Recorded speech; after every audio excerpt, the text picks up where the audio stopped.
Welcome to Conversations. I'm Bill Kristol, and I'm very pleased to have with me today my friend Charles Krauthammer. Charles, thanks for taking the time to do this. Happy to be here.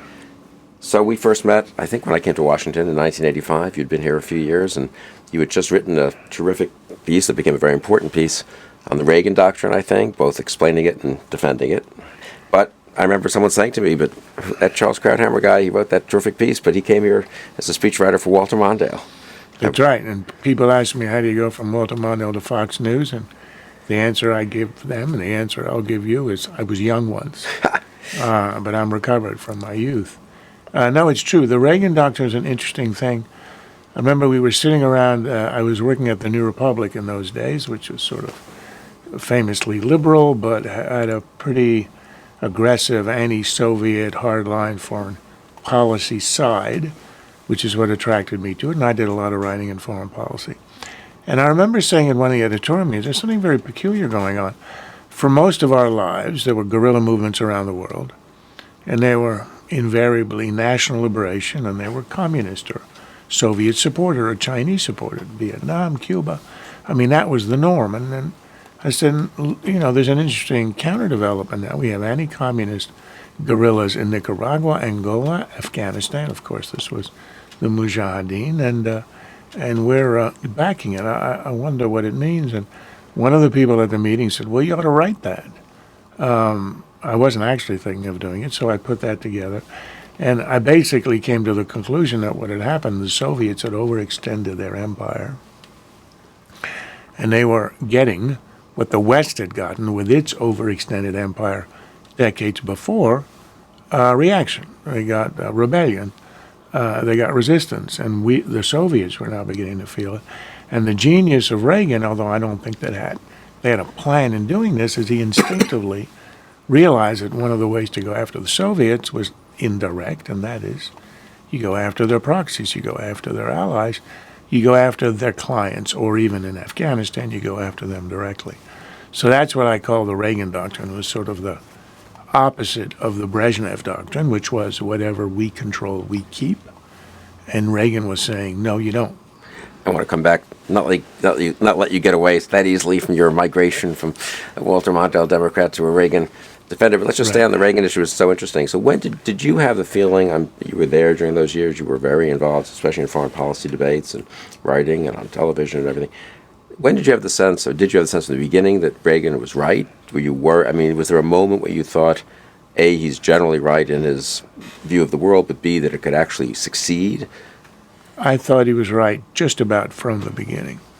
And what happened to me, I wrote about this in the introduction of my book, what happened to me was I still sort of remained a Democrat, still remained a liberal, a Great Society Democrat, even through much of the 80s. But I'd always been part of that, what people don't remember actually existed, the conservative wing of the Democratic Party, which existed in the 70s. It was rather important. They went by various names, a Coalition for the Democratic Majority, people like Paul Lunitza, Pat Moynihan, Scoop Jackson. Scoop Jackson, of course, was sort of my hero of the group. Scoop was famously liberal in domestic affairs and really, really tough on. So that's sort of where I was positioned. And what I found, to my deep disappointment, was there's something about being in power that makes you a little more reasonable if you're an ideologue than you would otherwise. And the fact the Clinton years were not distinguished, but surely after Afghanistan, Carter got pretty hard line. He canceled the Olympics. He did the oil embargo. He began arming the Mujahideen. He basically, for whatever reason, the policy solidified. And people don't remember, he's the one who decided to put nuclear missiles, American Pershing and cruise missiles, in Europe, England and Germany, to counteract the Soviet advance in the late 70s. Now, as soon as the Democrats lost power, they lost their heads. They lost all sense of responsibility. They began to back the nuclear freeze, which would effectively have canceled the deployments, given the Soviets a victory. Not that that was their intent, but they were sort of naive. and anti-everything and in a panic over nuclear war and over Reagan's accession. They assumed he was a madman, would start a world war, that they backed objectively terrible policies. So for me, the turning point, if there was one, was the huge argument over the freeze. Yeah, I The remember. freeze, So that was what, 83? it was earlier. It 82, was sort of 82. 82, even 81. And if you go back to the presidential election of 84, the two contenders on the other side, on the Democratic side, Mondale and Hart, were contending with each other to say who had been the first to support the freeze and Right. oppose the deployment. But that to me was such an open and shut issue. I studied I sort of immersed myself in the literature of deterrence.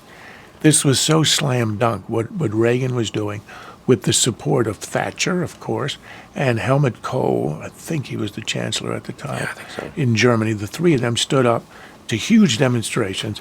People don't remember, the biggest demonstration in American history was in New York City. In the middle of the Free State area, 1 million people came out in the street to oppose the deployments and to support the freeze. That, to me, was a turning point because it meant to me that the Democrats totally had lost their sense of this was a Cold War, this was a war worth winning, and thinking strategically instead of either emotionally or reflexively. Nukes are bad, so I will oppose nukes, which is sort of mindless.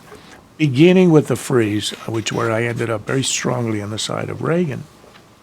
In fact, I remember NPR covered the rally, the Million Man Rally, and they had to put me on the air to interview because there was nobody else that they could find who would oppose the rally. Right. That's how much this hysteria. You remember The End of the World? Wasn't there some move, ABC's TV special? I did can't the remember. day after. That's right. About a nuclear attack on Lawrence, Kansas, and what they did throughout the country, they provided grief counselors for the people who were so upset by the movie. It never happened, of course.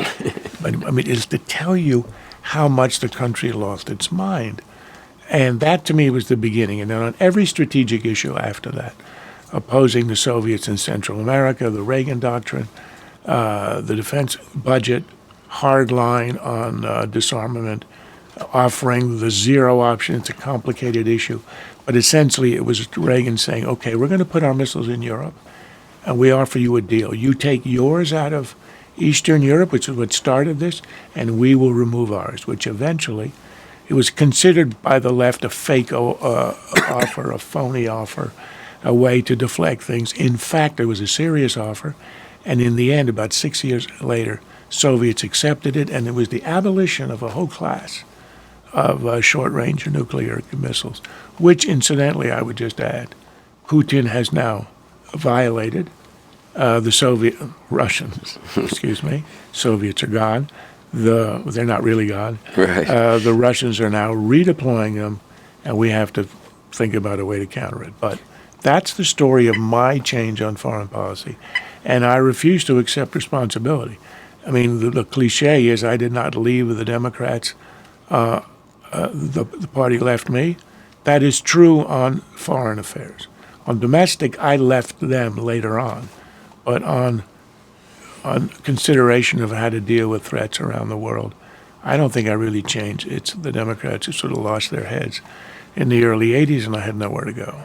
Yeah, that's interesting. I guess a lot of people put the kind of neoconservative pivot, and it was for the older generation, I suppose, in the late 60s, was certainly throughout the 70s. But I think you're right. Reagan in power and the Democrats going off the cliff out of power really It was were. the out of power because, the anti-war rhetoric, they were still the party of McGovern in the mid-70s. Carter had a very soft line the early years, inordinate fear of communism, Right. kind of wobbly. Then Afghanistan happened, which without a doubt is a hinge point Right. in his diplomacy, and his arming of the Mujahideen was a crucial development in the Cold War. At that point, they were still in power. They realized we got to do something. They're on the march. Remember, we had Iran, we had Nicaragua, we had Afghanistan, even Grenada. This is in the annus mirabilis for the Soviets, 1979. They were on the march everywhere. We were in retreat.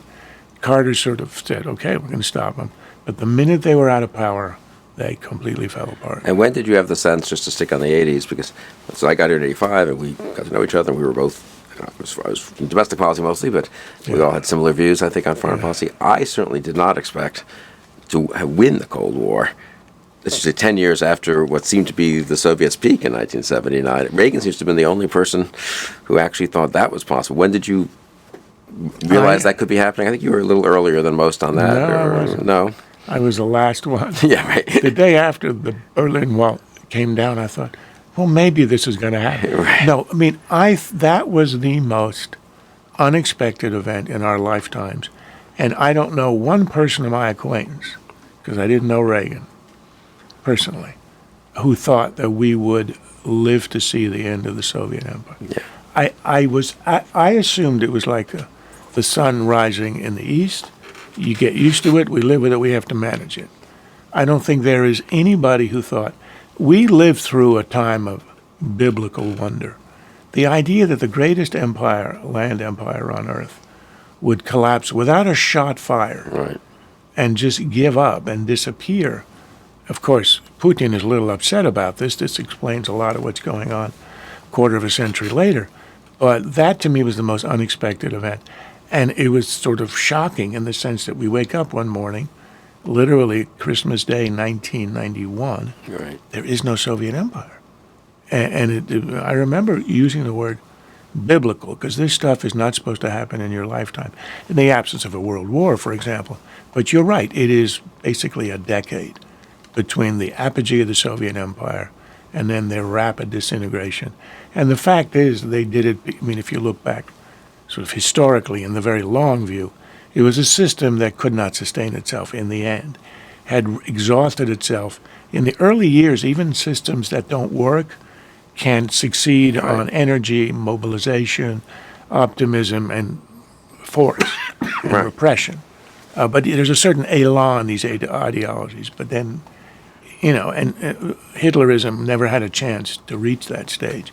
But it was still in its apogee, even when it was defeated. The defense of Berlin, when it was hopeless and it was over, is astonishing.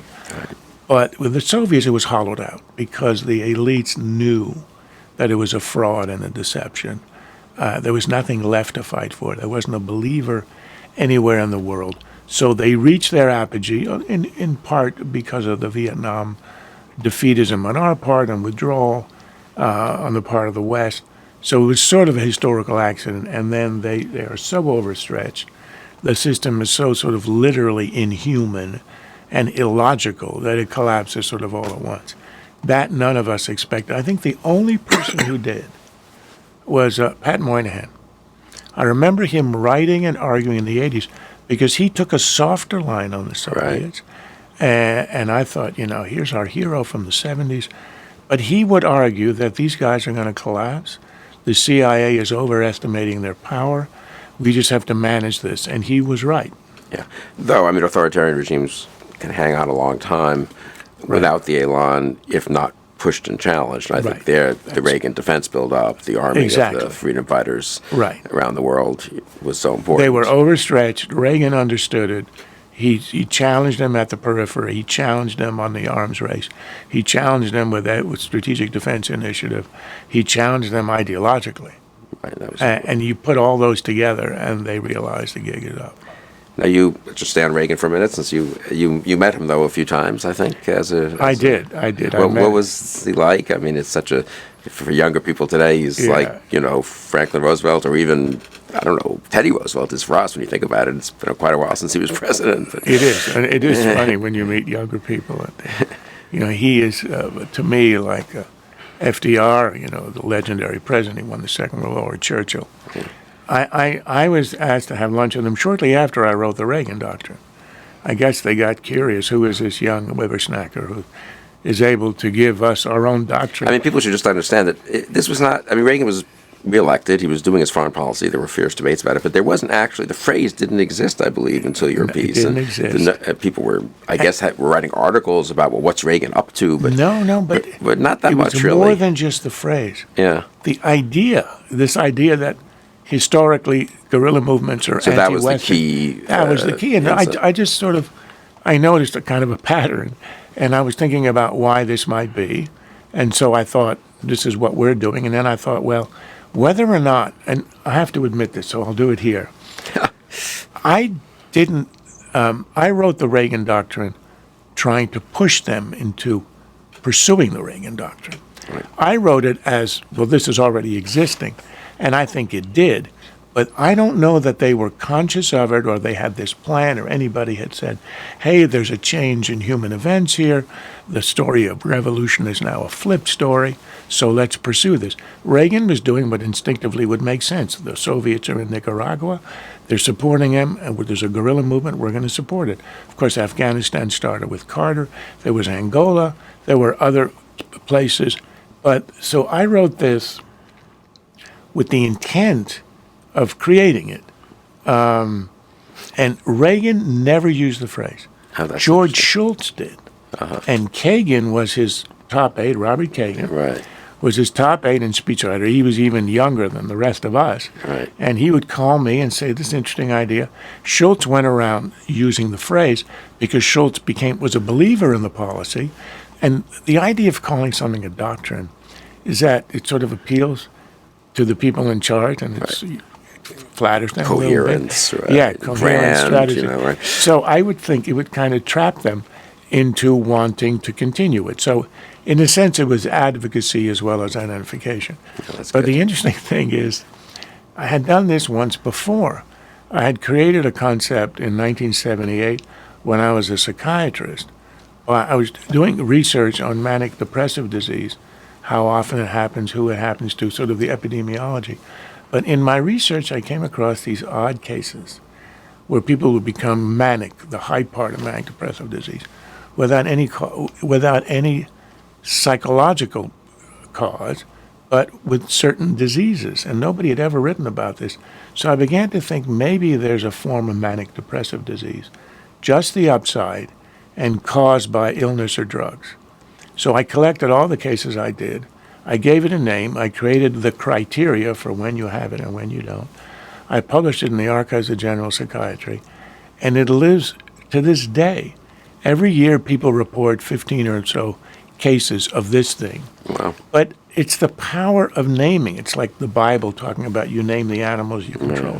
So I I identified a syndrome, but in fact I created it. So people began to look for it.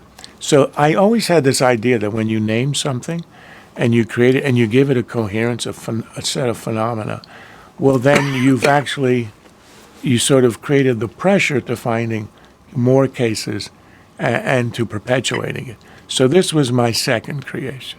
That's a little good. bit different feel. So you had written that piece, and the White House, Secretary Schultz was interested and actually spoke about it, but the White House was presumably They never used the phrase, pleased, but they were invited you kind. over to see the president? Or? They invited me to lunch with Meg Greenfield, who was the editorial page editor of the Washington Post, and David Brinkley. And I still have a picture of it with a couple of his aides. We ate in the lunchroom right next to the Oval Office.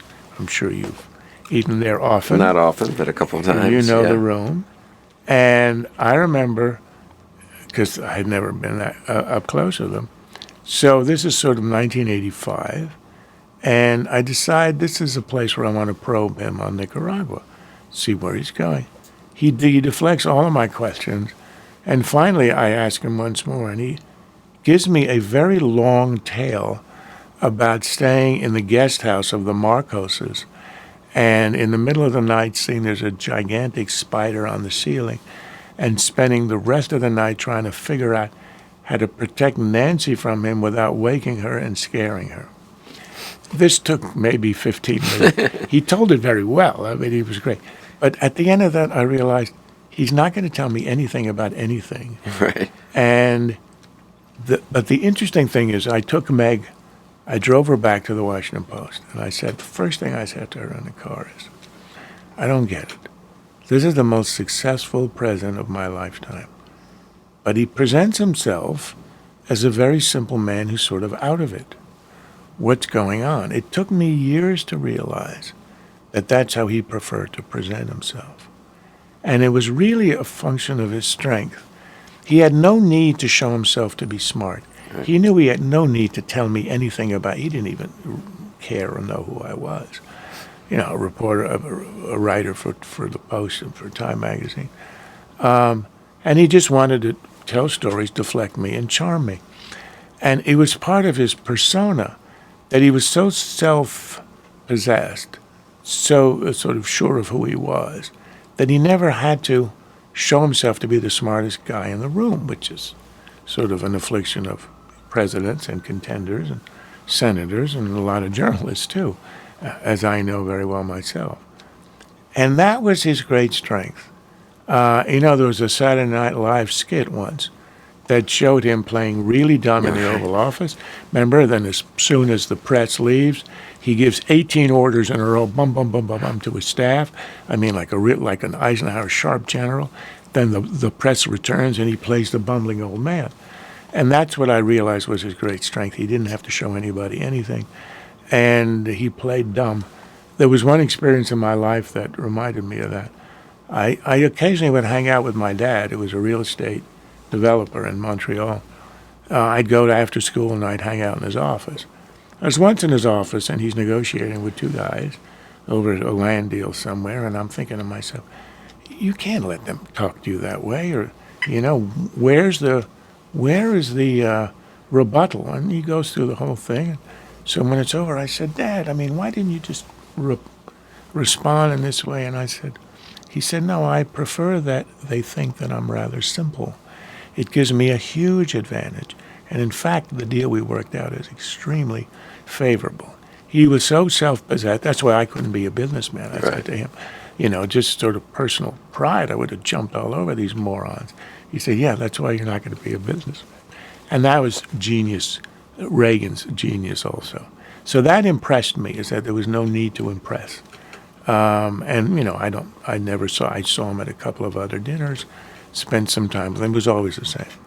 Yeah, it really is amazing. That's a good point about businessmen too, because it is the problem with our walks of life, which is you do well by impressing, right? But you forget that not in every other where there's a bottom line, whether it's financial or in Reagan's case, winning an election or succeeding in your policies. That's a very different bottom line, and sometimes it's not wise to be the smartest guy in the room or the cleverest formulation And it's wise to be underestimated. That was part of Reagan's great political talent. And since you mentioned underestimated, I'll ask you about George W. Bush, the other president I suppose you maybe spent some time with, right? I think he was a fan of yours and had you over occasionally. And what was your sense of him? My sense of him was that he had tremendous inner strength, and he had some ideas that he wanted to pursue. And I don't know about how he personally reacted to the criticism, but he had tremendous courage to carry himself through. He was open, he would listen. I would be in meetings you were in some of them, he'd take journalists in. And he didn't often bristle, even though he got asked some pretty tough questions sometimes. But what impressed me was not what came out of the personal meetings. It's very hard to get anything at that level if you're a journalist, because there's a line that's to be crossed. I'm not an advisor. But, this big, the thing that history will remember him best for is ordering the surge and persevering in the surge, which was the increase in American troops, new strategy, in a failing Iraq war at a time where everybody in the establishment, in Washington, in his party, was telling him this is a disaster. You can't do it. The Democrats pretended it wasn't working even after it had worked. We subsequently learned that Hillary Clinton had admitted that when she said it wasn't working, she knew it was. Obama implied that perhaps he was saying it too. But the way he stuck with the decision at the low point of his presidency, because he believed it was right, and that, I think, was his strength. He had this sort of moral compass. Now, he made mistakes. I think part of it was his commitment to this idea of democratization, which Iraq was not a very fertile soil. But he did leave in the end, having mostly achieved his objectives. So in that sense, I admire him, and I admire what he did at the end especially. So you wrote the Reagan Doctrine in 1985 and christened or baptized, or whatever the word is, the Reagan administration's policies. You say you were surprised by the collapse of the Soviet Union, but you pivoted, and I say this not to flatter you, because I really think it's true, much faster than most people to really trying to think through the new world. And I think the essay I remember was called The Unipolar Moment, and that was written very soon. It was a speech delivered in September 1990 to the Henry Jackson Society. So less than a year after the Berlin Wall fell, Right, and 2 years before the Soviet Union before the Soviet disintegrated. Union, and before the Gulf War. People attribute it to the triumphalism of the Gulf That's interesting. War. The Gulf War was in January 1991. Right. The speech was given in September of 1990. It had nothing to do with the Gulf War. It appeared in Foreign Affairs in the winter 1991 edition, but I remember sending it in a week before the Gulf War started. Well, we didn't know how it was going to end up. Here's what happened. The Berlin Wall comes down, and I'm beginning to believe that this biblical event is going to happen. And I'm trying to figure out what comes after. And this is sort of the easiest way to create an idea, is simple opposition to what was conventional wisdom. Right. Conventional wisdom of everybody was if the bipolar world dissolves, which it was on its way to dissolving, it will give rise to a multipolar world. Power will now be shared, and it was usually between the United States. Remember, Japan was in its apogee. Right. Everybody was afraid that Japan was going to purchase the entire United States. We had Rising Sun, the scare about Japan. So United States and Japan, and the joke at the time was the U.S. and the Russians held a Cold War. Who won? Answer, Japan. Right. So the U.S., Japan, Europe was an entity of some sort. Maybe a revanchist Russia in one day, China, of course. Right. So it'd be like a five-power world, the kind of world people imagined might emerge from the Second World War, but didn't. And this, to me, just seemed to be totally wrong. There was no one writing anything else. It seemed to me so obvious what follows a bipolar world. None of these other powers are real. Japan, China was, remember, still in the infancy of its growth. The Russians, if they came back, it'd be a long time. Europe was a fiction. It was obviously going to be us. And then I just looked around, and it turned out that the gap between the number one and number two power in around 1990, and surely was going to get larger as it did throughout the 90s, economically, politically, militarily, in every measure, was the largest since Rome, not since the British. The British had a number, rivals, the French Empire and then the Germans, who were pretty nip and tuck. This was like number one, and then, the rest of the field. So it seemed to me blindingly obvious that we were going to go into a period of, unprecedented dominance by one power, where essentially we would be the arbiters of all the conflicts in the world. Andrei Gromyko once defined a superpower as a country without which no conflict in the world can be decided. Soviets were, in some sense. You couldn't decide, the Indochina War, the big issues without them in some sense. They could be decisive, and they were going to drop out of that contest. There's going to be one superpower left. Actually, it was described also, superpower was defined by, can't remember the first name, last name was Bull. He was a political thinker. And he said, a superpower is a country that can intervene but cannot be intervened against. No, that's good. And that's who we were. We're the only one. So I'm beginning to think, all right, we're going to go into unipolarity. It will probably get larger, the gap, before it gets smaller. The only two questions are, what are the implications of that, and how long will it last? So I remember writing it, this is 1990, and I said, unless we destroy ourselves economically, unless we get, if we don't get our economic house in order and we blow it, it'll be sooner. But assuming we don't, which we basically have not, I said it is likely to last 3 decades or so. Well, we're coming up on the end of the third decade. And my question was, are we going to accept this role? Many people thought, and I quoted here Gene Kirkpatrick, Right. who basically said, we're done. Yeah. America should become a normal wasn't that the phrase she country at used? a normal time. And I tried to gently take her on, saying there are no such thing as normal times. She was right in the sense we deserved a rest. We'd been this great power engaged in life and death, ideological, existential struggle since the early 30s, essentially. nonstop. Right. Of course, we didn't enter the war until 40s, but the challenge was in the 30s. And this is sort of 60 years. That's enough, and I think she was right. But of course, it wasn't enough because there was no one else to carry on. We had to. So we had a responsibility. And then I thought, what are going to be the threats in that age? And I said, it's going to be the acquisition of weapons of mass destruction by have-not, revanchist, oppositional parties, small parties. And what struck me was, up until that day, that era, the only way to challenge the world order was to be a centrally located, highly industrialized, great power like Germany. It could challenge the world order, and it did. We had to now enter a world of unipolarity where the challenge could come from, for example, a smaller country, Iran, on the periphery without a great industrial base, but acquires the weapons of mass destruction and the means to deliver them. This was going to be the era of the weapon state. And as we have seen, Iraq, its nuclear program in 1981, North Korea with its nukes, and now, of course, Iran.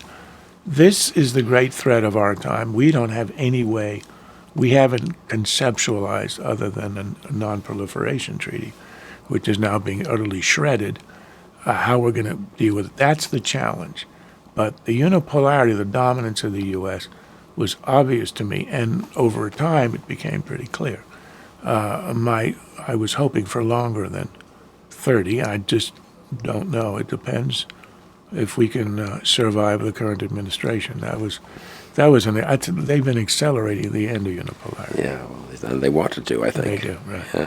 I mean, the Clinton administration, after a couple of wobbly years, basically embraced, your theory and its implications, which were not to relax, but which were to be fairly aggressive and in the Balkan Wars, for example. Yeah. In monitoring and policing, if you will, Yes. or at least managing. I mean, you can intervene or not, and case by case, but taking responsibility for unipolarity, that was the They argument, did, and as opposed to Gene, I suppose, who exactly, which is surprising. Yeah.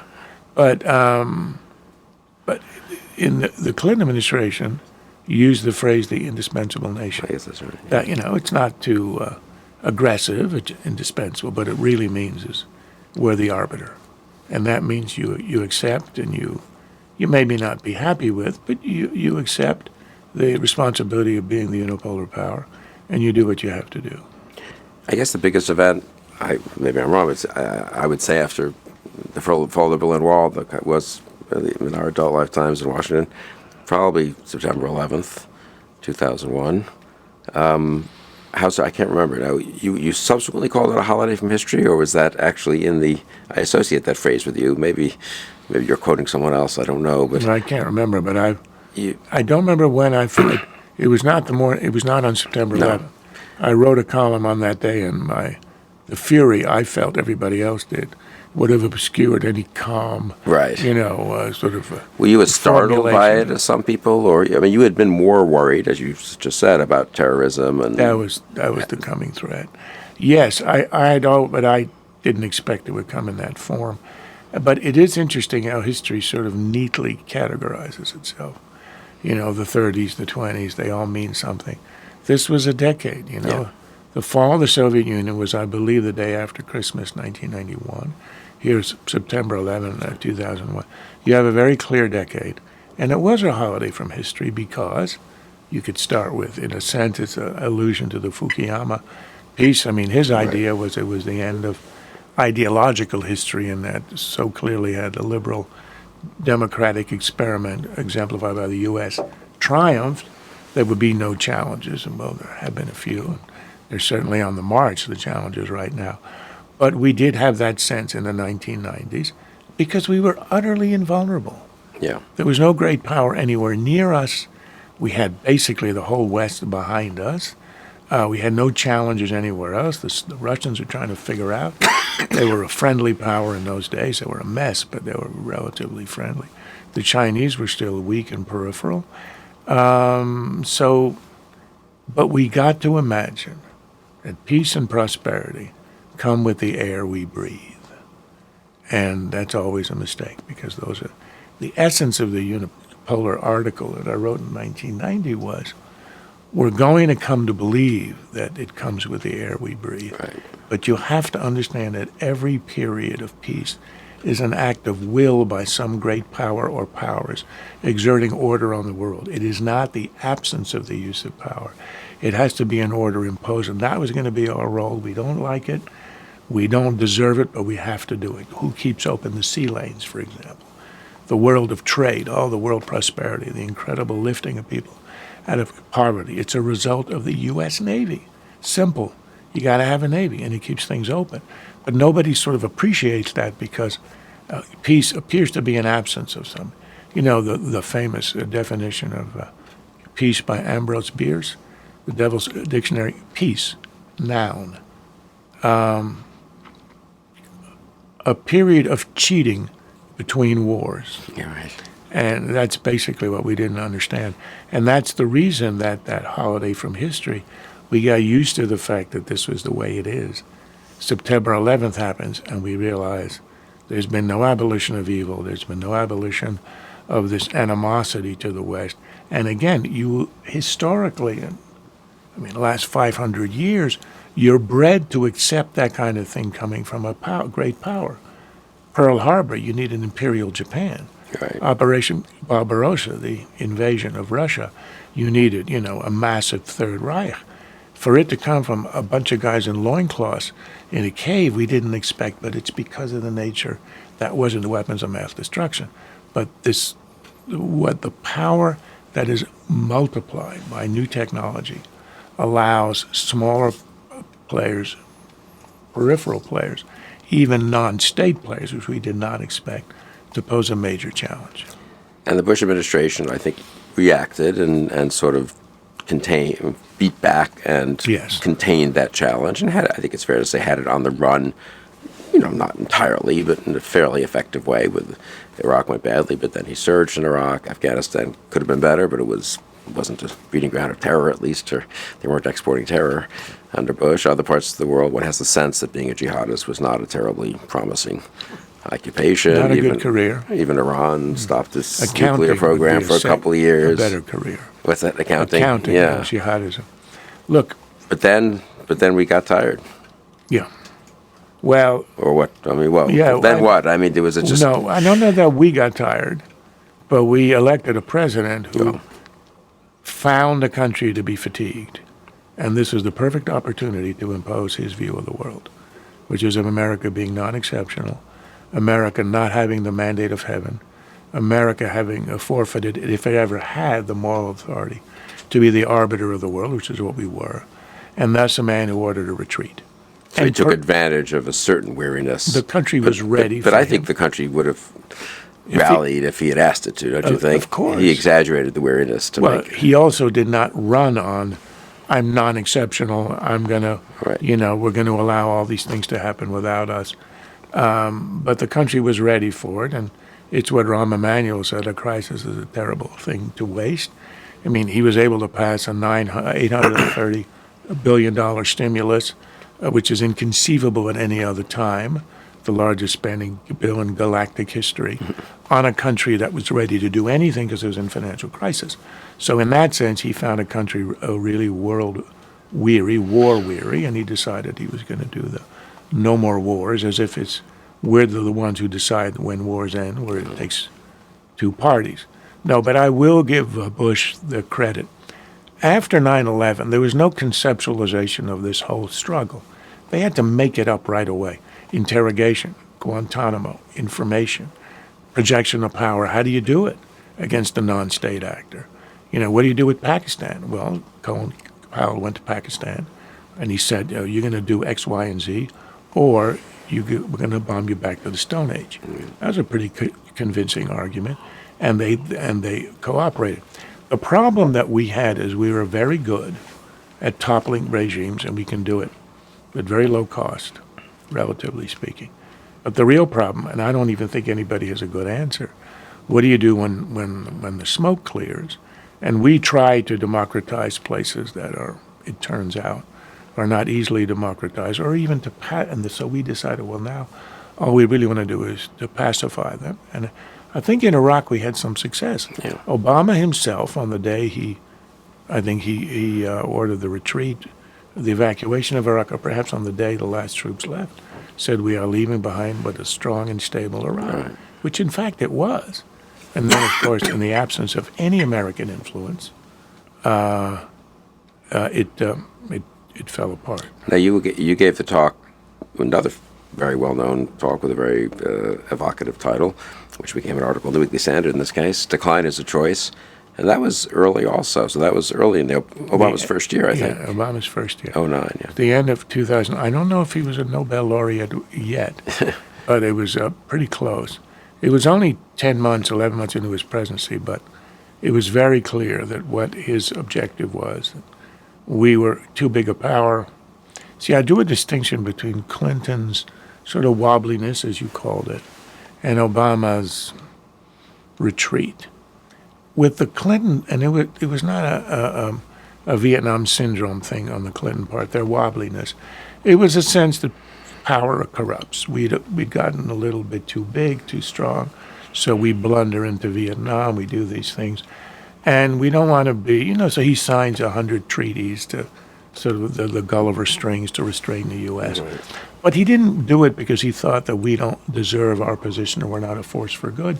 He thought if we get too big, it's bad for us and the world. So it's a power corrupts. Obama's vision was, and I wrote this in that article for you, in the Decline as a Choice, is that we are intrinsically flawed. We are always a nation, he uses the phrase all the time, trying to create a more perfect union, meaning we're an imperfect union. Right.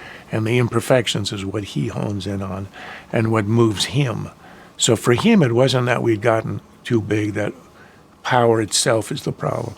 There's something intrinsically wrong with the United States, domestically and abroad, and thus there never was a sense of exceptionalism that had to be restrained because of the temptations of power.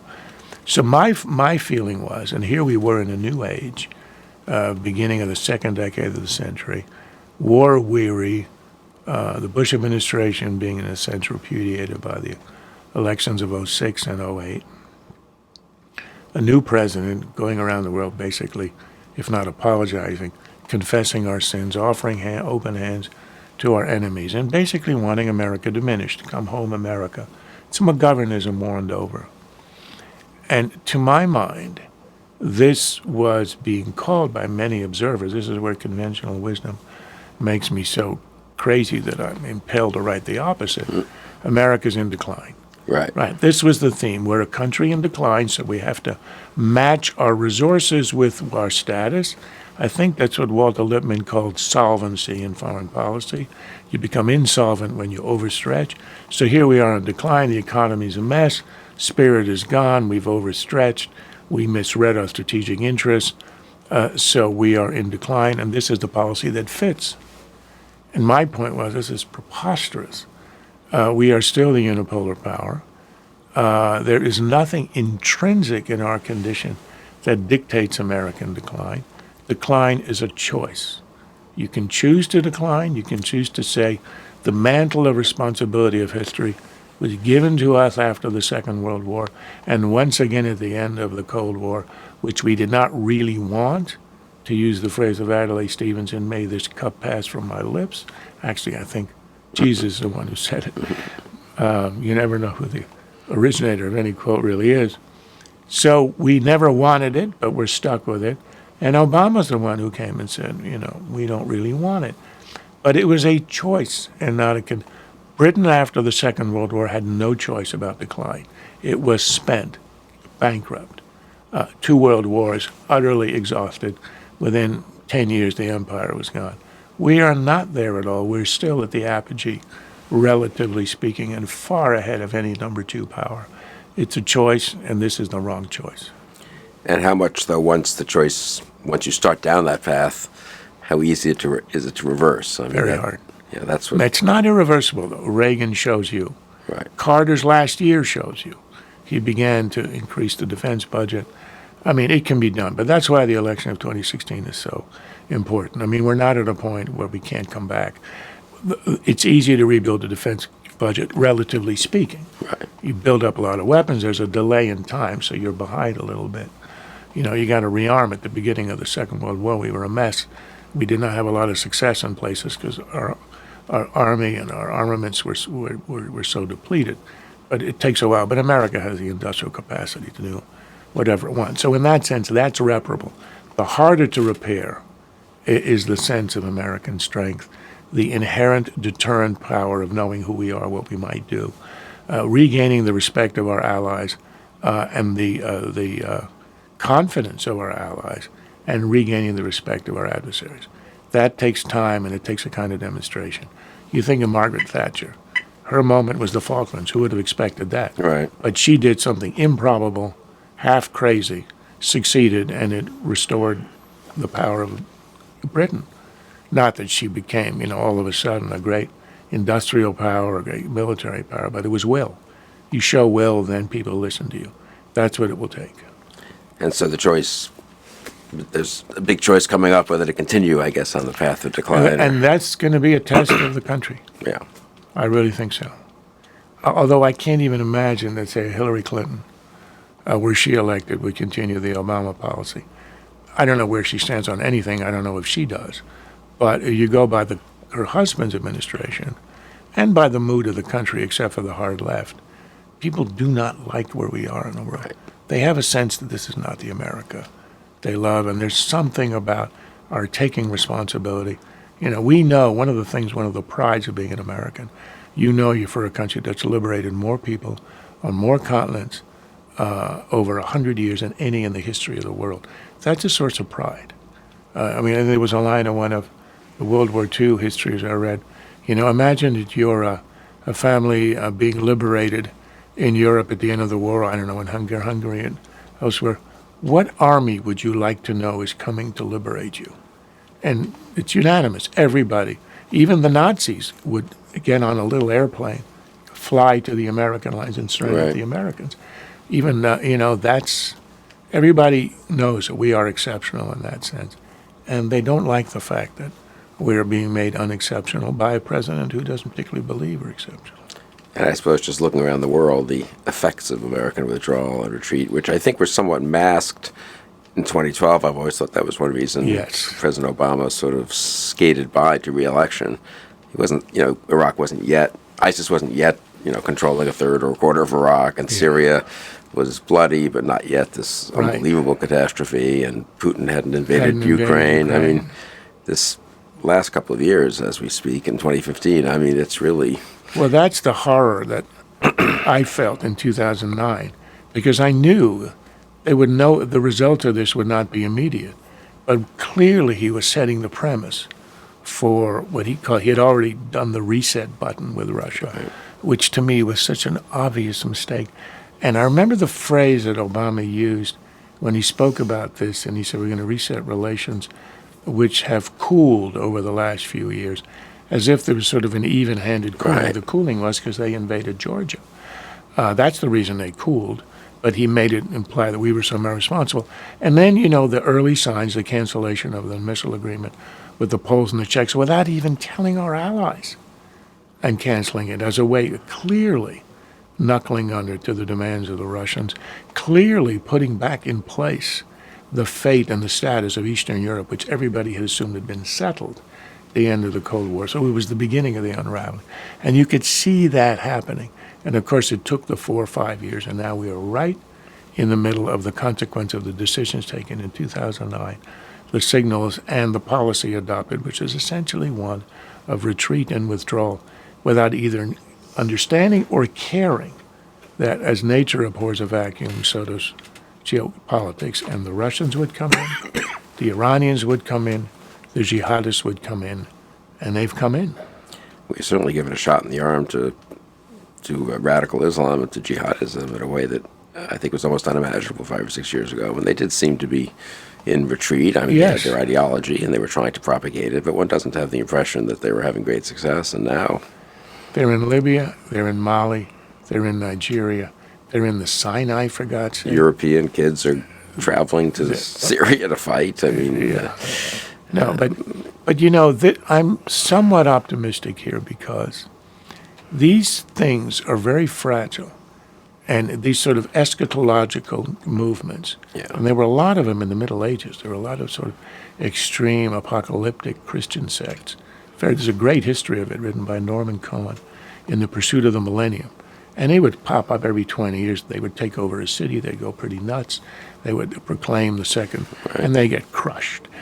But the reason I think they're much weaker than we think is they are rising on the élan of success.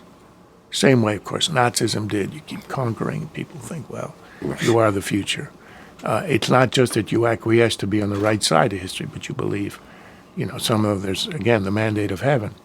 If these guys get kicked out of Iraq, say, to Crete and Mosul, other places, with fairly, the humiliating way. Right. Once they're in retreat and in their bunkers, it's not going to be that attractive, and it can collapse fairly quickly because they depend, like these radical, like Nazism early on, communism, they depend on the elan and the success and the belief, and success and belief are intimately tied up.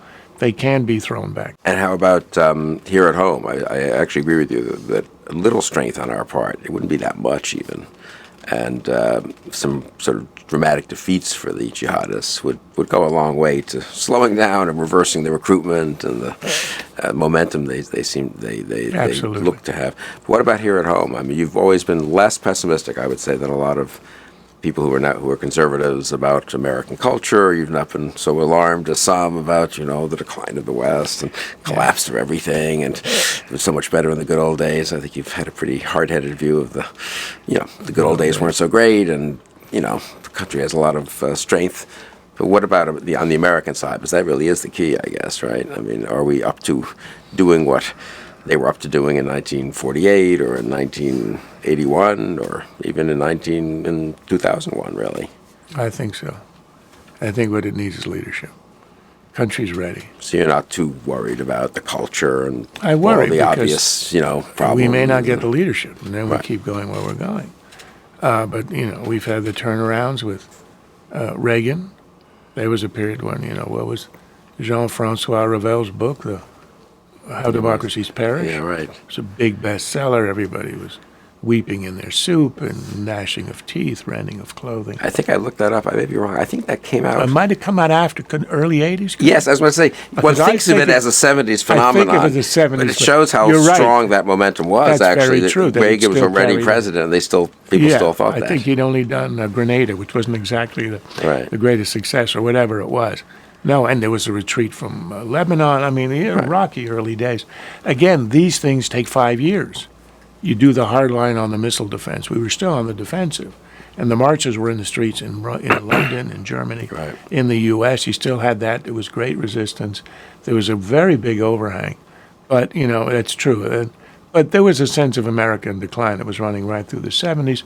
Again, the philosophy was, of the Democrats, we have to accommodate our diminished position and retreat. So you get a Reagan who reverses the narrative and says stuff like communism will be the ash heap of history, calls them the evil empire, unequivocal, and things begin to turn. But you do get these periods, and then you need leadership. The question is, it's not just a random thing. I mean, you basically get the president the leadership that you deserve in some sense. I hate to be so pessimistic, but the country was ready for Obama in many ways. And now it gave him an 8-year run. Now we'll see if the country's going to say. By the polls, they don't want to go the same way. But it's hard to tell. We won't know.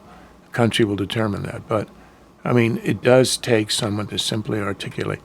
I do think there's a fundamental sense where Americans don't want to go, for example, to this European social democracy model. The multiplication of entitlements, huge debt, high taxation, high regulation. We're still getting it, and it's progressing very powerfully under Obama, especially now as we are in the last 2 years when he's sort of unbound, unrestrained, and wants to leave his legacy, which would be a rather baleful one in all this.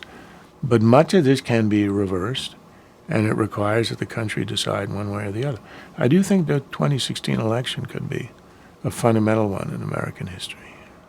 You grew up in Canada. This is a somewhat notorious fact, I think. But I think for many of us, we think of Canada as pretty much America, but maybe a little slower, slightly funny pronunciation of a couple of words. And more polite. More polite, of course. But was that your Canada? I It mean, actually wasn't, but it reminds me there's a very good way to distinguish between America and Canada. In the Canadian Constitution, it defines its objectives. Is the British North America Act of 1867. That's our Constitution. It said the purpose of this act, which was to make Canada one dominion, was to provide for peace, order, and good government. For us, it's life, liberty, and the pursuit of happiness. For them, it's peace, order, and good government. That tells you everything you want to know about. But I didn't grow up in the peace, order, and good government part of Canada. I grew up in Quebec. And Quebec is an island unto itself. Politically, we all know about its different history. But the culture of Quebec, and not just the language, but the political culture of Quebec is entirely different from the rest of Canada and from the rest of North America. It is a European political culture. For example, there are no general strikes in the United States. Right. There are general strikes in Quebec. The politicization of the unions. Also, here we have centrist political parties, center right, center left. In Europe, they go goal line to goal line. Here, it's between the 40-yard lines. Europeans have real fascist parties, as did Quebec, probably still does. Real communist. I mean, it's an ideological free-for-all with a lot of different influences, far more radical than here. And it had one other overlay. It was the middle of an anti-colonial struggle. I mean, Americans, we had ours here around, in the 1780s. This is the 1950s and 60s. They were still in it, meaning that Quebec had been subjugated. It was essentially run by Anglos, which were a minority in Quebec. And I grew up exactly at the time when the French were rising and essentially took over. Took about 15 years. There was some terrorism, bombs in mailboxes. There was one outside my house. We were told never to go to a mailbox. Is that right? One that exploded a few miles from my house. So it had this anti-colonial edge to it, which of course totally alien to here. It was called the Quiet Revolution, but it got pretty unquiet at times. So it had these other elements which just don't exist in America. So I grew up in this culture. Now, I was considered Anglo, even though my family is French-speaking. My father's was a naturalized French, and my mother is a native of Antwerp. She's a Belgian. We spoke French at home. But because we're Jewish, we were considered Anglos. In fact, Quebec had two school systems, and they were not English and French. They were Protestant and Catholic. They were all supported by the government, but that's the distinction. And I remember the big title outside of my school said, United Talmud Torahs of Montreal, Protestant School Board. Is that right? Yes. The Jewish schools fell under the Protestant. Jewish schools were Protestant school boards. Because if you're a Catholic, everybody else is a Protestant. So that was the culture you grew up in, a very sectarian one, anti-colonial one, and sort of a European overlay.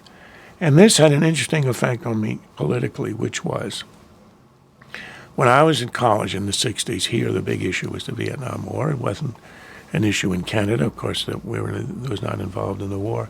There wasn't a draft. The big issue was British colonialism. So this was at McGill. At McGill. In Montreal. I was at McGill in Montreal, and McGill was the symbol of Anglo dominance. It was an English-speaking university. It was considered the best school in the Commonwealth outside of the home island, Britain, and it was considered an affront to French Canada. And there was a movement at the time I was at McGill to turn it into a French university to serve the working class. So it was a combination of French nationalism and essentially communism of some sort. The reason it affected me was this. There were large demonstrations. It was called McGill Français, was sort of the rubric. There were other demonstrations over other issues, but the ones that actually happened on campus were over this. And I remember at the tender age I went to college at 16, so I was probably 18 and a junior. And there was a giant demonstration to liberate McGill. And at the head of it, arm in arm, was the most radical communist professor at McGill, a guy called Stanley Gray, arm in arm with a guy whose name I forget, the leader of the French radical nationalist, essentially a fascist party, extremely anti-immigrant. They didn't want anybody to come in because they wanted only French immigrants. They were marching arm in arm. Now, normally it takes till middle age to realize that left and right are essentially at the extremes the equivalent. Totalitarian, they have different words for them. That nationalism, extreme socialism, they don't just meet in Berlin in 1933. Right. They can meet at McGill in 1968 or whatever that was. So I became very acutely aware of the dangers, the hypocrisies, and sort of the extremism of the political extremes. And it cleansed me very early in my political evolution of any romanticism. I detested the extreme left and extreme right, and found myself somewhere in the middle. Now, the McGill in the 60s was pretty radical. I got involved in student politics, and a bunch of us who were in the middle overthrew the editorship of the newspaper, the McGill Daily, which had fallen into the hands of Maoists. You have to understand, Stalinism was considered reactionary. Right. It sounds like a joke, but the paper was unreadable, so we got rid of them. I became the editor because by default, nobody else really wanted to do it. And the first article I ever wrote on the day I took over the paper was called End of the Monolith, where I wrote the philosophy of this newspaper as of today is to pluralism. We are open to any idea. We are not bound by any one paradigm. That was the sophisticated word of the 60s. Remember Kuhn's book, something Shifting Paradigms. I can't remember. But what I meant is ideology. And so that was, and because I was a pluralist, I was considered, of course, an irredeemable right-wing radical. But anyway, because of this peculiar political culture that I came out of, I was cleansed of romanticism very early on. And that's a gift. Because then I went to Oxford, studied political philosophy, and I found myself not attracted to Rousseau, repelled by that kind of philosophy. Marxism, Hegelianism, they're interesting, but they were repulsive as a matter of human nature and how to live humanely. And found myself attracted to John Stuart Mill, and not exactly, in vogue in the 1960s. So I'd always been this kind of social democratic, bleeding heart, liberally oriented, but a believer in liberty. And that is sort of what carried me through. And eventually I went from being sort of a great society liberal to a more small government conservative. That was me changing over the years. But that is what launched me in the right path. I think I wrote in my autobiographical introduction to a collection that I wrote the other year that I never had a Marxist phase. Yeah. If I did, it lasted a weekend, and it must have been a hell of a weekend because I don't remember it. No, but it's interesting because story. It is something I think. So I think the American equivalent of that is really a generation older. So I've met people of my parents' generation who they saw up close in the 30s and 40s, messianic political views on the right and the left, and they really decided there was much more merit than conventional wisdom ascribed to Mill, Tocqueville, Raymond Aron, whatever, the kind of anti-romantic, practical, pluralist kind of liberalism. Now, by the time I went to college, it was that was boring, and even if you were didn't like the left or the right, somehow that seemed less, that was just taken for granted in a way. I mean, we read Mill, but I think you're right. Seeing the European alternatives up close gives you much more of an appreciation for that kind of Anglo-American. Exactly. So we had sort of a delayed historical experience in Quebec. But the interesting thing is you end up in this non-romantic, non-messianic view of human nature, exactly where the founders started. Yeah, that's a good point. And that's what attracted me, because growing up in Quebec, in the Anglo school system, the Protestant school, I learned all of colonial history. I could name all the prime ministers. I could tell you about Australia, South Africa. I could tell you about Britain, of course. The wars of the Wars of the Roses. I knew every damn monarch. Didn't know a thing about America. That's all self-taught. That came later, when I was in college and when I was at Oxford. But the founding, to me, as a result of that, founding documents were enormously attractive. It wasn't like I learned them rotely as a child. I discovered them later as an adult. And that's exactly the kind of, unromantic, unsentimental view of human nature, of the weaknesses, of the way you construct outside institutions to contain, to channel what is ultimately selfishness into creating a system that would balance itself, moderate itself. And, history is the verdict is pretty clear. 239 years of a little civil war in the middle. Right. But that's another story. There's a reason why the French are on their fifth republic and we are on our first. And that's because we did not have a worship of reason at the beginning of the founding, as the French did, and discovered that the purity of the Rousseauian idea is simply not one for the real world, or not one that avoids the guillotine.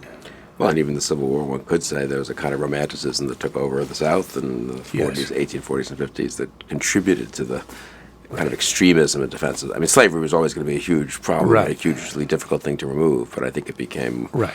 it was actually a kind of European sentiments almost that some of the Southern Right. thinkers, Right. The adopted. special institution. Right, and sort of the aristocratic, and they felt right. that- There was a kind of a Yeah, right, yeah. you can't compromise anymore. I mean, if you want to explain it away, which I think in part is true, it was a result of a historical accident of the founding. Canada didn't have that problem. It didn't have slaves. The British, Right. had imposed that pretty early. This historical event, it didn't have to happen, but it did. And once it implanted itself, It's hard to. at the founding, it couldn't be extirpated simply as a practical matter. They were practical men. And then it took, 60, 70 years, 7 years. Any professors have a huge influence on you, or teachers, or other writers, thinkers, either in school or in college or I in did. Oxford? It was never the hands-on professorship. It was reading Mill, and then reading Isaiah Berlin's 4 essays on liberty, 2 of which are about Mill, that made me sort of understand why I was attracted to him, and sort of very starkly, in sentences that were 100 words long. Isaiah could go on and on. He was a very comma-heavy guy. You were waiting to get to a period so you could breathe. That influenced your In part. terse No, style. I think, I write very short You sentences. do. I think it's very effective. Yeah. But, that sort of fleshed it out in a modern way. And I thought, when kids come to me and say, what should I read? I say, read Berlin and then read the original and John Stuart Mill, and then you read the founding documents. And you're well on your way. So that was the influence. That's interesting. In terms of professors, this was a wholly different story, but I had a professor of philosophy at McGill who was a man called David Hartman, well known many years later for running the Hartman Institute in Jerusalem, which was an attempt to mold Judaism, orthodoxy, and modernity at the same time, which was sort of a noble endeavor. But he taught Maimonides, and I took his course and became sort of a disciple. I'd been raised in an Orthodox Jewish home. I'd studied all the text word by word, and I was living in living in the trees. Right. I never got a view of the forest. And all of a sudden, there's the greatest of all Jewish philosophers, essentially an Aristotelian. Right. So I already knew Greek philosophy, and I encounter a Jewish Aristotelian. What's this about? And it sort of renewed my commitment to Judaism. I'd felt it small, peripheral, sectarian. As all 16-year-old college students do, I had discovered the world. I was going to leave all this behind because I was too sophisticated for it. And then in my 3rd year, I took Hartman's course on Maimonides. And I'm thinking, this is pretty serious stuff. Impressive. It stands up to the Greeks, stands up to the philosophers of the age. And it gave me sort of a renewed commitment to and respect for my own tradition, which I already knew but was ready to throw away. And I didn't throw it away as a result of that encounter. Yeah, that's terrific. And then you went to medical school, and and I've noticed, I didn't know you then, but that clearly shaped, I don't know if it shaped you or you had a sort of scientific interest and inclination, but certainly you can see that in your writing too, a kind of sort of guided by the facts, experimental, I don't know what the right way to say it is, but a kind of... My real interest in life is physics. I mean, apart from everything I've ever done, and the reason I didn't go to a career in physics is because, very, very simply, I wasn't a genius, and I knew it pretty early. And they were geniuses. I saw some and I read some. And I remember a friend of mine who was very smart. We were the two best science students in my high school. In my high school, everybody ended up in McGill. Everybody went. There were 28 of us in the graduating class. 27 went to McGill. The other was already pregnant, so that was not an issue. I wanted to be a physicist. He did too. And one day he said, we're not going to make it. We're the physicists who end up testing steel for General Motors. So I didn't see that as my future, so I gave up. But I loved mathematics and physics. That was always my interest. But I didn't have it. So I had this dual interest in science and interest in political philosophy, and I was very unable to decide. I was also young in college. I graduated at 20, so I wasn't sort of ready to make a life choice. Under my father's influence, I had taken all the pre-med requirements, but I did that all in my freshman year, so I didn't take another science. Is that right? I didn't take another science for the rest of I switched over to political science and economics, and I never looked back. So I applied to medical school again to please my father, and I'm from a family of doctors, and my brother became a doctor. And, who knows, if other things don't work out, I can make a living. So I got accepted, but I said no. You got accepted without having taken a science course since your freshman year? That's impressive. Well, I did. They all accepted Must me. have remembered something for the medical boards. It was a time when they were looking for sort of quirky applicants, and I came in under the quirky quota. They said I was accepted to Harvard Medical School on condition that I was short. I never took a biochem course. So they said, you got to take a biochem course. So in my senior year, I signed up for a course. I never attended any labs, so I'm working out of 80%. And I studied the week before, and I got enough to get through, so I fulfilled the requirement. But that was it. So I applied to both. I got accepted to Oxford. I went and studied political philosophy. I had a little John Stuart Mill crisis of conscience. He had one when he was 20. I had mine at 21. I thought, what am I doing here? Abstraction. World's happening out there. So I decided all of a sudden I quit. I had a 3-year scholarship. I quit after 1 year. I picked up the phone. I called Harvard Medical School, and I spoke to the registrar. This is August, the end of my first year, and said, I'd like to accept the deferred. And they said, well, it's impossible except for one thing. We had somebody drop out of the class. It starts on Monday. If you're here Monday, you're in. So I left immediately. Is that right? I took a toothbrush. I didn't pack. I went straight to Boston. I registered for the year. I woke up the next morning and I thought, oh my God, what have I done? Because there's no going back. You cannot, that was it. So I was committed to this course. Now, in retrospect, I spent 7 years in medicine. In retrospect, it was a very good thing. But I knew from the beginning it was not for me. Is that right? But nonetheless, there are two things about it. The one you mentioned, you get a real appreciation for empirical evidence, for how to think through, differential diagnosis. How do you approach indeterminate knowledge? All these things. Yeah, I've always been struck that the limit. You get a real appreciation of the limits of what you can know, Yes. or the kind of Right, and that's some where of this medicine, is a judgment call. Exactly. And, you're left in medicine where places where you have to make a judgment call. But you need to have even the judgment call. You have to ground in empirical evidence. So it influenced me in that, but it influenced me in a second way. I found that some of my friends who went from Harvard to journalism school to journalism hadn't lived in the real world. Now, I didn't intend this, and I don't think it's a heroic thing, but 7 years in medicine, in hospitals 24 hours a day, can toughen you up. And it takes a bit of the callousness out of you. People are suffering, and they're all over and they're in every room you go into. And you learn a little bit about tragedy, about limits. And also it cuts you down a little bit because you make mistakes. You lose patience. They die on you. Or one actually killed herself, one of my patients, when I was a psychiatrist, and it humbles you. And that living in the world of human pain, which is not what you intend when you go to medical school, but that's what happens necessarily, I think was a good thing in my later career. Unintended, but nonetheless good.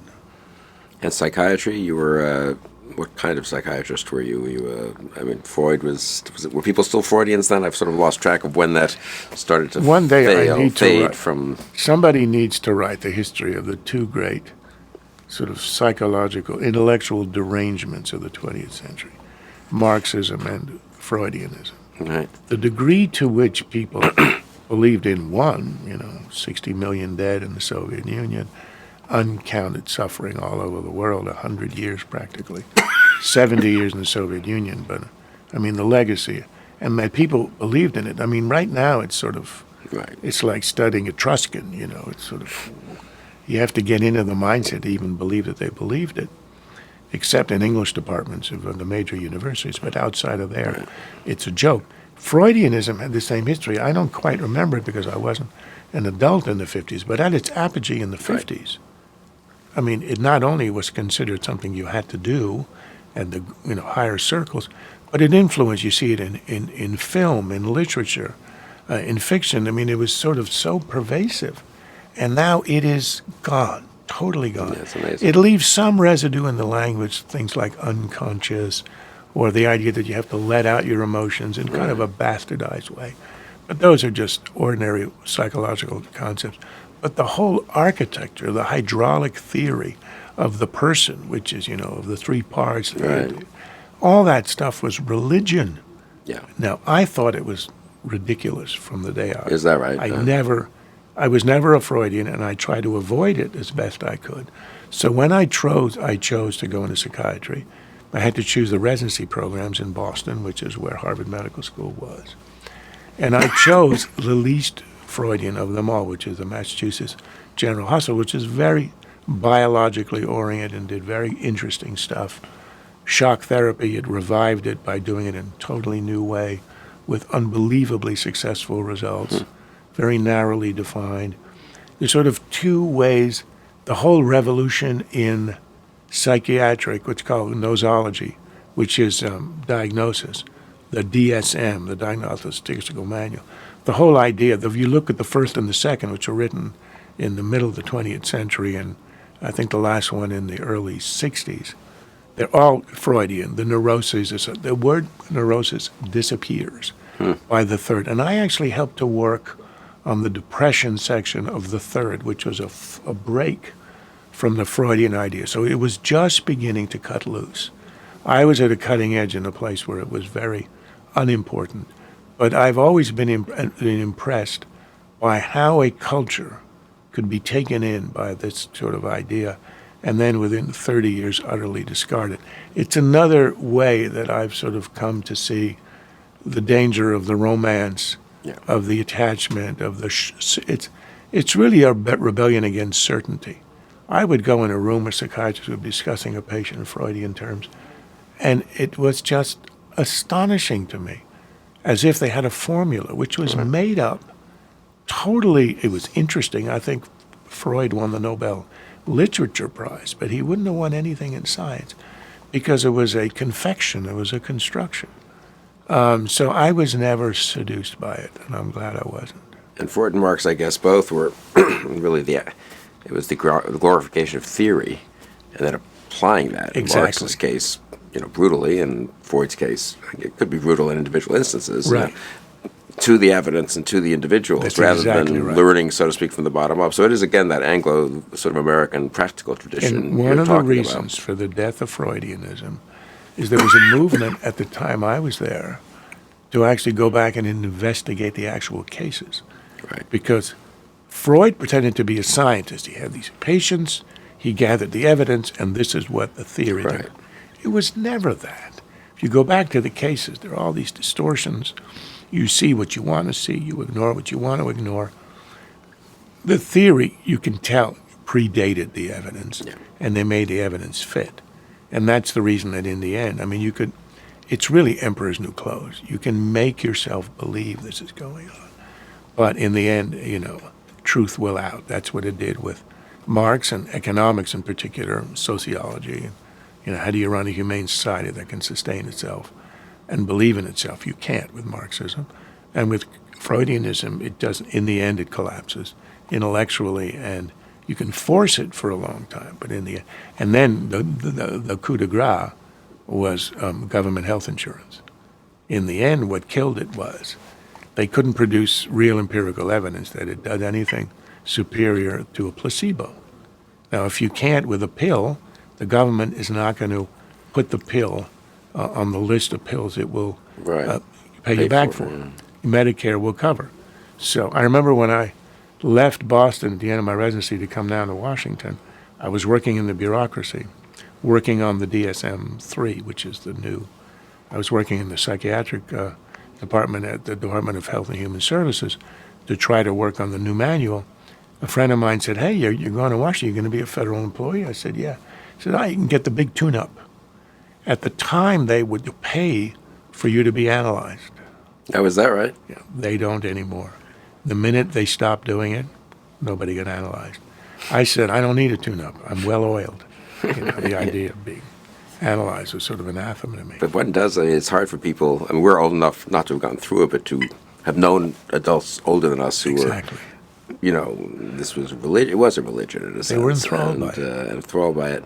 I remember being told in Hebrew school, of all places, by a liberal, teacher who was trying to get me interested in Judaism, that, well, you should be proud of being a Jew because the three greatest thinkers of the last century, more than a century, maybe a century and a half at that point, had been Jews. This is funny on like 6 different levels, of course. Yeah, right. Marx, Freud, and Einstein. Yeah. And they were sort of the holy trinity. It's I can very use true. another non-Jewish term. Of course. Well, in a sense, Jewish, yeah. And second, yeah, right, good point, yeah. And of course, none of them was religious or pro, Yeah, right, but right. But it was. Freud was in that same category, and it's really The best summary of the history of analysis was Woody Allen in one of his movies says, I think it was Annie Hall, "I've been in psychoanalysis for 17 years. I'm giving it one more, and then I'm going to Lourdes." yeah, well, it says it all. That's Lourdes is actually probably better. You said David Hartman had a big influence in bringing you back from your early flight's too strong, but moving away from Judaism. You'd gone to a Jewish day school and were well educated in Jewish things. Yeah. So and then you've stayed interested and Yes. active in Jewish things, and certainly very outspoken on Israel and Zionism. Yeah, I'd had a very intensive in Hebrew education. I went to a school where you studied secular studies half the day, and the rest of the day was Jewish studies, and it was done in Hebrew. So I had pretty good Hebrew. By the time I graduated high school at 16, I could write. We were asked to write a philosophy essays in Hebrew. I could do it pretty well. But it was more than that. My father wanted me to learn Talmud especially. So Talmud, which is, you know what it is. It's the commentaries on the Bible. Right. Very complicated, written in Aramaic. There's no punctuation. Lots of commentary on each page. But it's sort of the essence of Jewish scholarship. So I had it at school, and that he said I wasn't enough, so I was in the extra Talmud class 3 days a week. Everybody else is playing baseball outside. I'm studying Talmud. That's my reward for being a good student. Not exactly Adam Smithian, logic here. But that wasn't enough either. So we had a rabbi come to the house 3 nights a week for extra Gemara. Now, I didn't mind that except that he came Saturday nights. You got to understand, Saturday night was hockey night in Canada. It was that's when they had the one hockey game of the week. And if he came, I couldn't watch it. This was not good. So Saturday mornings, my brother and I would pray for snow. Because that meant if there was no Rabbi Feder, we'd get to watch hockey night in Canada. It was, a little bit sacrilegious, but what the hell? I prayed enough. I figured I was owed 1 or 2. So I studied a lot of that, and rather intensively. And I'm very glad, like I am about medicine in some ways. I didn't choose to do it, and I wasn't very happy doing it, but nonetheless, I'm glad I did it because I know something, and I still remember it, and it is quite wonderful, intense, and rich material tradition. In fact, one of the things that I've come to appreciate from it is a lot of the Talmud is legalistic analysis of the Bible as a source of laws. Right. Now, the Bible is a set of laws which are a little bit out there, and the genius of the rabbis was to adapt it to their times. I'll give you one example. There are tons of things in the Bible that call for the death penalty. Well, the rabbis decided that a Sanhedrin, that's the high court, that condemns one person to death in 7 years is called a hanging court. And the other rabbis say one hanging in 70 years is. So they were very much opposed, and what they did is, you don't contradict the sacred text. They created conditions Right. for judicial evidence and findings that made it almost literally impossible to have a death sentence ever carried out, the laws of evidence and all that. So they constructed these very elaborate structures, but always adhering to text. Well, that's what the Supreme Court does in the United States. And it makes me very comfortable from the very beginning, from a very young age, reading opinions. I love to read them, I love to write about them, because it's a recapitulation of what I did as a child, except in English is easier than Aramaic. And the Supreme Court punctuates its decisions, so Right. that's also a lot easier. But I do So- think, don't you think, I think also just getting back to the theme of Yeah. sort of a certain practical appreciation of the limits of certainty and Yes. of theory. I mean, the thing, I know very little about the Talmud, and I'd say my own taste is we differ, is I know more to the Bible, and I find the Talmud just so mystifying, but that I didn't study when I was young, and maybe that it's hard to get into when you're older at all. But the idea that the most fundamental books of the religion that every young person studies, that the rabbis study, keep and preserve conflicting interpretations. Yes. That is a very, when you think about it, Yes. unusual and kind of extraordinary It is. thing. And Exactly. In a monotheistic religion, you don't find a lot of that. Right. And when you find, I hate to be, I'm not an Islamic scholar, but Shiites and Sunnis, they usually settle it on the battlefield, and that's what's happened. But I mean, it is very striking because what the Talmud is, it's sort of a transcript of the debates of the academies. And there's a wonderful story in the Talmud. It isn't only legalistic analysis. It's legend, and it's also sort of transactional history. There's a point where the rabbis are arguing, and all are arguing on one point of law, and there's only one holdout on the other side. And the holdout says, if I am right, let the walls of the academy shake, the walls of the academy shake. And then the holdout says, and they say, no, we don't care. So if the law is right, let lightning come. It's true, there's lightning in the sky the whole. At the end, the rabbi said, we don't care. When God gave us the Torah, he said, he's giving it to you as you live. And he gave it, he let it out of his hands into our hands. It's now in our hands, and we will decide. And he's got no say in this, essentially. That's not how they put it. But it shows a tremendous respect for disagreement, for either majoritarian decision-making, which is largely how they did it. Then they have a wonderful phrase where they have an argument and they can't decide.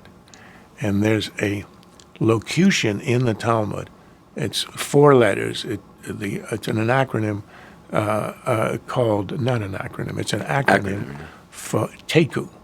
And the interpretation of the 4 letters is Tishbi Yitaresh Bayot Kushiot. Tishbi, which is Elijah, the harbinger of the Messiah, will decide issues in question. That's great. In other words, we're not going to settle this in human time. We're going to live with the ambiguity.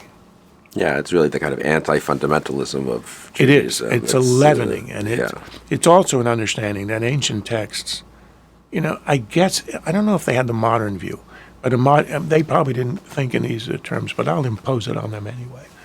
The way I would interpret it is, the books were written at a different time, a more primitive time, if you like, a time where, the death penalty was pretty common. It was still in England in the 1830s. You could get hanged for stealing a loaf of bread. Mm-hmm. So it's not like it was that, but it was pretty rough justice. There's a lot of Hammurabi in there, eye for an eye.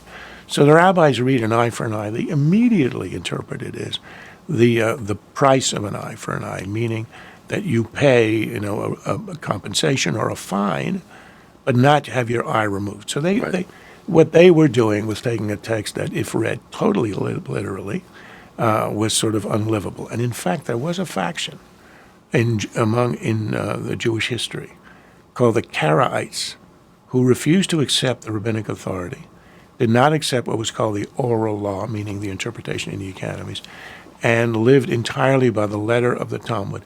They were not only excommunicated, of the Bible. They were kicked out of, and Jews are not big on excommunication.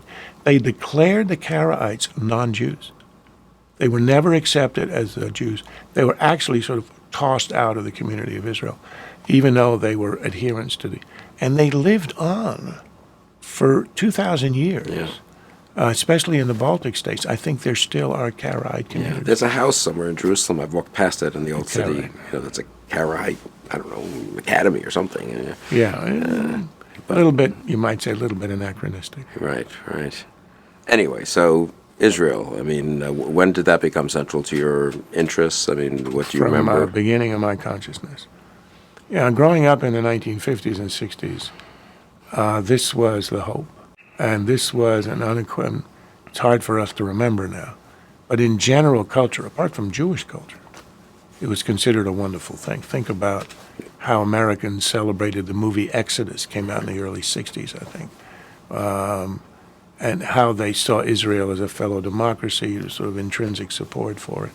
It was one of the great stories. I mean, Well, kind of miraculous after the miraculous Holocaust, after the obviously, Holocaust. yeah. And the reason I think that people misunderstand Israel and see it now in colonial, imperialist terms is because it's a unique event in human history. The British colonization of North America, New Zealand, Australia, the Dutch in South Africa, they came to places that they had never been to. That's colonialism. You put your people in there, you take over, you marginalize the natives if you can. You may not succeed in South Africa.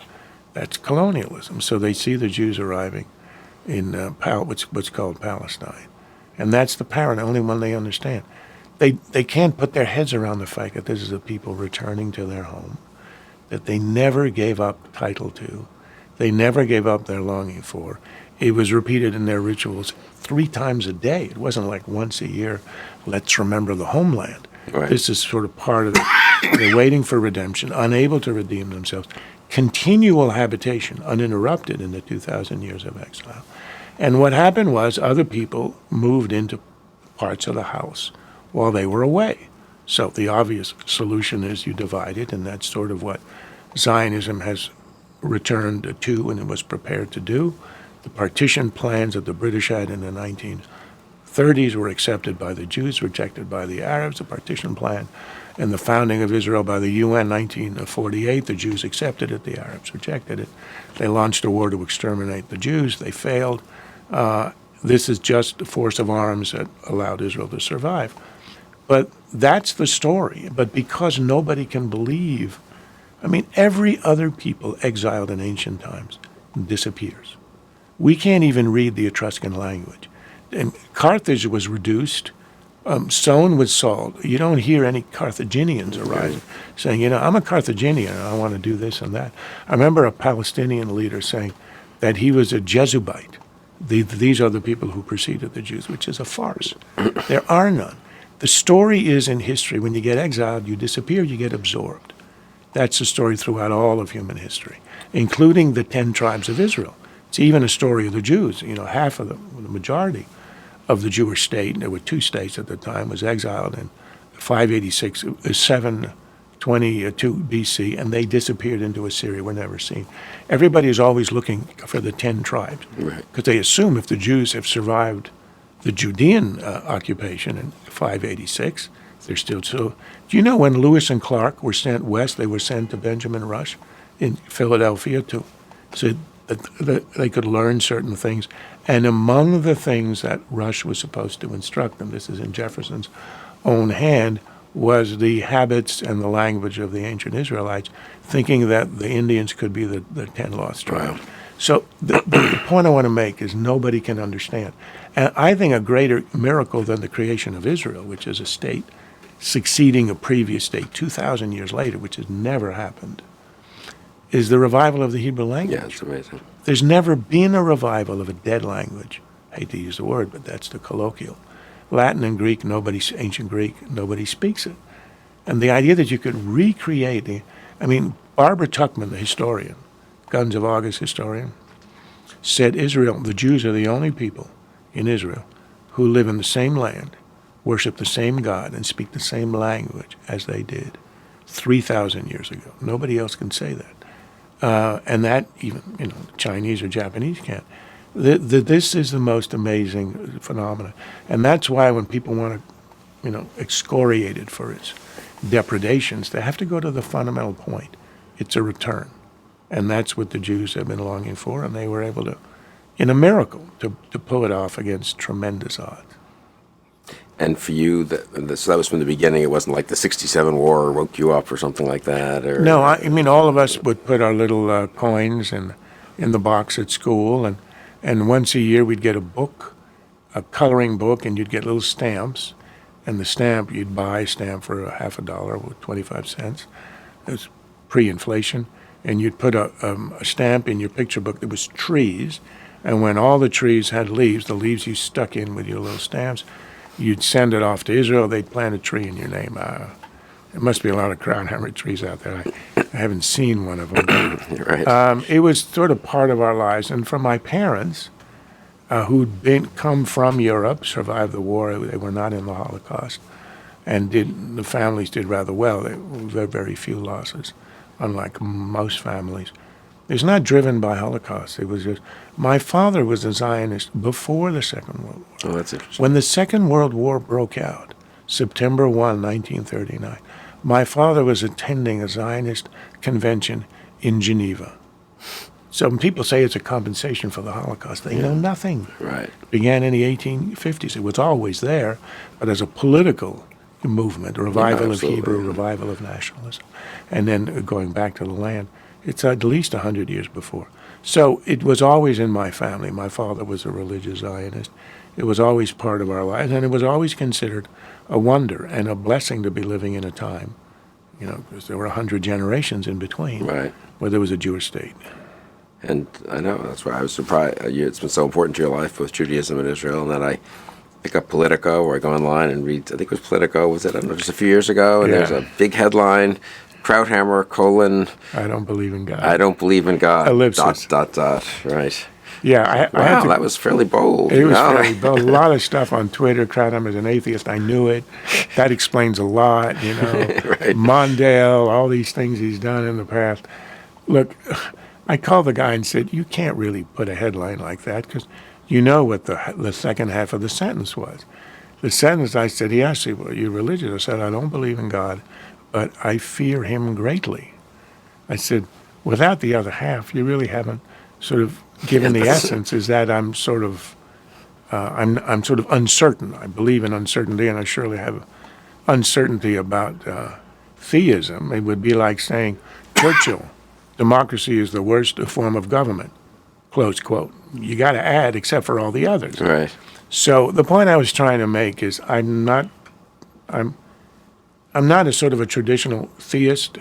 I can't say I believe in even the God of Judaism or the Christianity. Islam, I'm not sure I can believe in a God of history who's really interested in our little lives and who listens to us. But the one theology that I reject more than any other, I'd be willing to accept a lot of others, is atheism. Especially the village atheist, who is so sure there is nothing that he wants to proselytize, humiliate, and unfaith people of faith. That I find appalling. For two reasons. Intellectually, I think it's sort of the most illogical of all. Because there's so much in the real world, in the physical world, that we cannot explain and can never explain. And we simply have to confess that to human beings they are inexplicable. I'm willing to call them transcendent.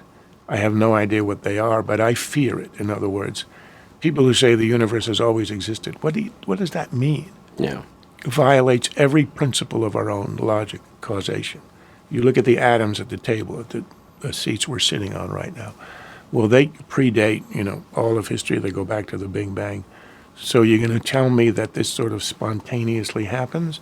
And they say, well, it's the laws of quantum mechanics. They imply that this has to happen. Well, where do these laws, you always go back to the origin question. Where do the laws come from? Right. The idea, the feeling I have is, I think it was Newton who once described himself as, I feel like a snail on the shores of an ocean being charged with figuring out the tides. A snail is not going to be able to figure it out. We clearly are not capable, no matter what we say or do, and how much wordplay we engage in, can penetrate the mysteries. Einstein, of course, was the sort of the great propagator, if you want, or the great philosopher of this view of the deity or of transcendence or metaphysics. You know, he said when he rejected quantum mechanics, he said God does not play dice with the universe. What he meant, he didn't mean it was the God with the beard and who hands out commandments. He meant there's a beauty, there's an inherent logic, and the simplicity, which is what always impressed him, which sort of made him tremble to the universe. That is so impressive, and that tells you that there, I don't know if it's a being, it doesn't have to be a being, but simply to say this is where our logic stops and where you have to have respect for what's beyond it. So that's a long way of saying, I don't know. It's kind of a complicated agnosticism. But it's the other thing that goes with it is a deep respect for people of faith. My father was. And perhaps it's because of filial devotion that I've just retained that. It's not an act of will. I just always respected the way he lived his life and the beauty of it. Now, it turns out to me that faith is a gift, and I don't have it. Yeah, and I don't think you can will it. Right. I'd sort of like to will it. It would make things a little more clear for me. But you can't will it. It comes to you or it doesn't. So I don't have it, but it doesn't mean. And the other humbling thing is that some of the greatest minds in history, I think overwhelmingly, were theists of one kind or another. Who am I to say that Thomas Aquinas and Augustine and Newton, who was a believer, were fools, the way atheists do? So I have respect for that. In a sense, I feel a certain absence in my life by not having it. But I do find it hard to believe in a God of history or a God who takes a personal interest in one. I respect people who do, and I'm waiting for the call.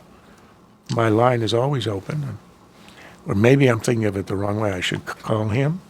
But I get it busy. I don't know what to. Yeah, he's busy. He's busy, but I say if he wants to call. Well, he knows where I live. Exactly. He knows where you live. And but there's a tradition. There's a sort of this Jewish agnosticism. Yeah. It's called Yiddishism or Yiddishkeit, and you find it. Yeah. You know, these great Jewish scholars, especially in the modern times, around the YIVO, the Yiddish Institute. Yes. These are people deeply committed to the tradition. The other thing is I feel an obligation to Jewish history to carry it on, to respect the text, to study them, to transmit them. So in that sense, I'm deeply Jewish without the belief. It's not an easy thing to carry off, but it's very ingrained in me because of my history. But there was a review of a concert, a Jewish concert, a cantorial concert, where they quoted one of these Yiddishists, who was famously atheistic, but very involved in the tradition. Great scholar. And he said, "Great is the God of my unbelief. I shall care for him forever." And that was, the second half is a flip that's fantastic. On a phrase from Psalms where God looks after us. And he says, my job as sort of an atheistic Yiddishist is to look after God. To look after the tradition, the legacy, the values, the ethics, the academies where they have real debates and they're willing to tolerate uncertainty. My job, it's sort of a kind of arrogance, but it's also deeply humble. Right. The tradition is larger than me and larger than my particular thoughts about God, and I should respect that, and I'm going to devote my life to keeping that tradition going. I think that's a good note to end on, and thank you so much, Charles, for taking the time. This was really fascinating, and we'll have to do it again. Maybe I will have received the message. I'll let you. I'll call you. Give a call. As soon as I get the call, we'll announce it on Conversations. Yeah, right. And thank you for joining us for Conversations.